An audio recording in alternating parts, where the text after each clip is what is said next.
ini idealnya.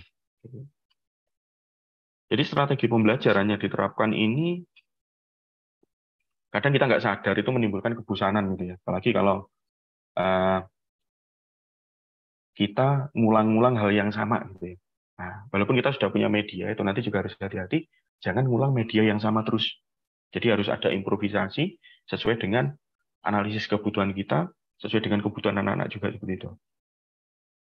Nah, ini kadang kita nggak sadar kalau kita melihat yang grafik saya tunjukkan barusan tadi, itu trennya menurun gitu ya. Nah, dia nggak fokus, nggak konsentrasi, mulai nggak nyaman dengan pembelajarannya seperti itu kan. Nah, itu sering kejadian seperti itu tanpa kita sadari, apalagi kalau mohon maaf mungkin lebih bersifat gurunya yang aktif gitu ya, teacher center gitu.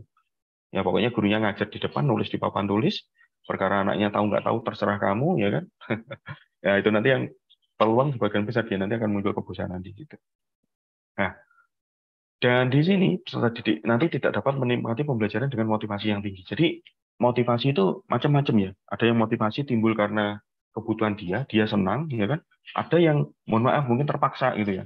Ah, biar nilaiku bagus gitu ya. Tapi itu nanti akan menimbulkan masalah salah satunya di memori jangka panjang dia.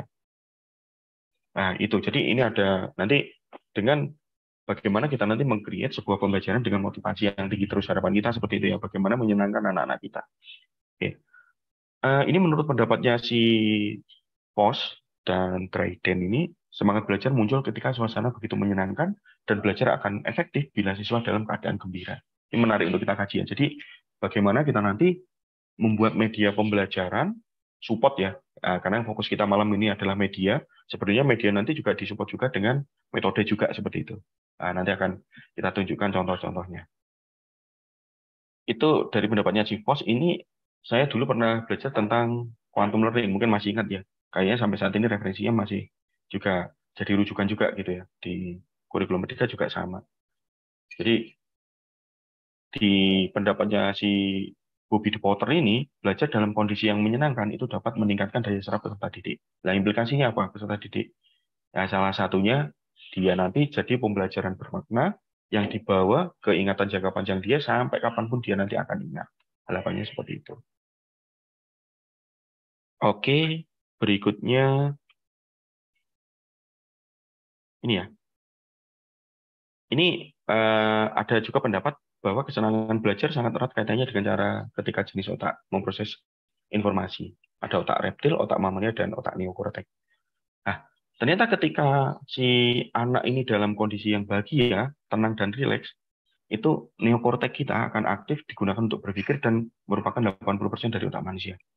Jadi di sini dalam kondisi yang menyenangkan ternyata ada riset juga yang mendukung itu nanti neokortex kita akan aktif. Nah, ketika ini aktif, dia nanti salah satunya long term memory.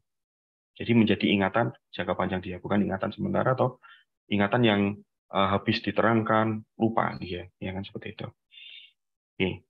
Kemudian kalau yang sebaliknya, ketika otak reptil bekerja, karena mungkin dia tegang, stres, takut, gurunya mungkin nakut-nakutin dia, mempresur gitu ya. Gitu, ini kok nggak hafal-hafal pelajaran seperti ini, sebagai contoh seperti itu. Sehingga anak takut gitu ya. Nah, ini yang terjadi apa? Dia akan ngeblank, biasanya ngeblank.